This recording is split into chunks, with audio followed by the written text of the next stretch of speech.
So in this video, we will take a little bit of time to talk about an issue that you're very likely to encounter in a physics or an engineering course.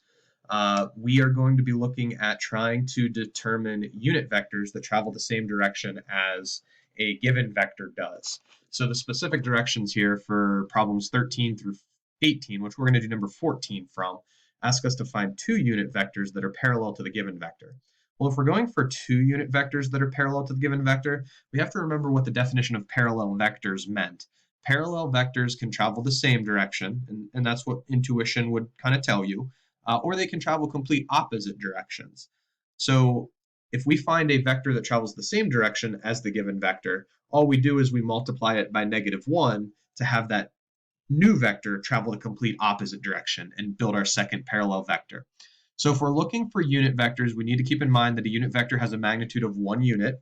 And if we're looking to find a unit vector traveling the same direction as the vector that's given here, we're going to start by finding the magnitude of the given vector. So we do that little calculation for magnitude like we introduced in a prior video, and then we end up with square root of 56 in this case. So how do we utilize the magnitude of the vector that we started with in order to build a unit vector that travels the same direction as the vector that we started with?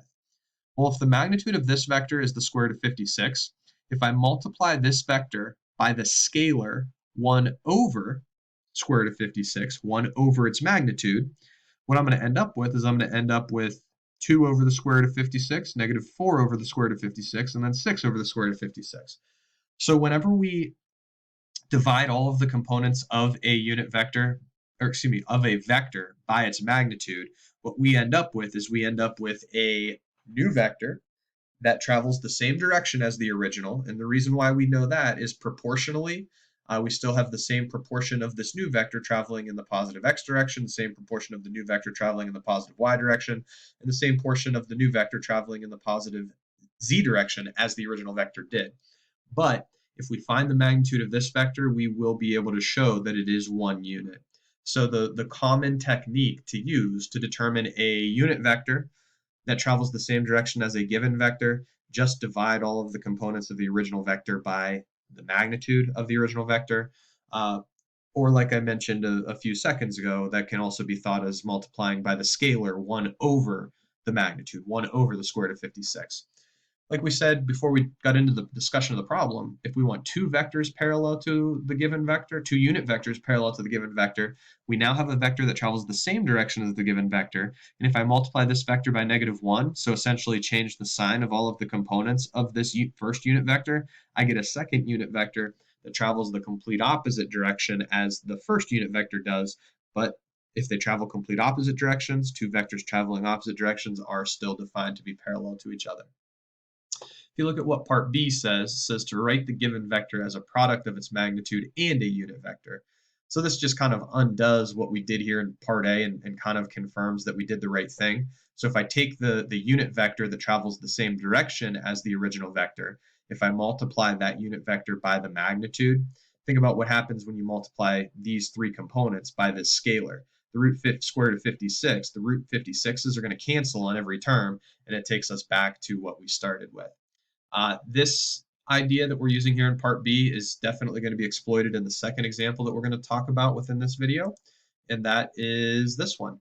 So directions here say to find a vector with the given magnitude, so we want to force a magnitude of 6 onto our vector that we arrive at on this screen that travels the same direction as the given vector. So we want a vector to travel the same direction as this, but we don't necessarily want our resulting vector to have the same magnitude as the vector we start with. And this is where this issue really becomes pretty useful in physics and engineering work. So if I determine a unit vector that travels the same direction as vector v, I'm going to use the same technique as what we did on the previous screen. I'm going to find the magnitude of vector v. So when I find the magnitude of vector v, I actually end up with a pretty nice magnitude in this case. I end up with 3. So I'm going to take the original components of vector v, and I'm going to divide them by 3, or multiply by 1 over the magnitude, if you'd like to think of it in terms of scalar multiplication. So I end up with this unit vector, and you'll notice notationally I have the hat on this to denote that it's a unit vector. I've used the variable v here to denote that it's traveling the same direction as vector v. So vector v isn't a unit vector, so I don't have the hat on it, But once I have a unit vector that travels the same direction as vector v, I'm allowed to go ahead and use that notation to denote that. Well, we want our resulting vector not to have a magnitude of 1 unit. We want our resulting vector to have a magnitude of 6 units. So if I just take 6 times the unit vector that travels the direction of vector v, so essentially multiply all 3 components here by 6, you end up with this resulting vector. Here's a vector with a magnitude of 6. It travels the same direction as the original vector does. You can confirm pretty easily that, proportionally, uh, I've got double the component for x. I've got double the component for y. I've got double the component for z. So I guess I guess we can think of this a different way. Other than the way that we did it, we could have said, well, if the magnitude of the original vector is 3 units, if I just double all of these components, I'm going to have a new vector that's going to have double the magnitude of the original. This technique that we used is going to work in many more instances than just doubling the magnitude of the original vector. If this was a magnitude of, say, square root of 3 for the original vector, then it wouldn't have been as easy to kind of I guess almost guess and check it the way that we're talking about here. But finding a unit vector that travels the same direction as the original vector is as simple as dividing all of the components of the original vector by the magnitude, and then multiplying that unit vector by any value you want allows for you to have a new vector with a desired magnitude whose direction was provided by a vector that you initially were given.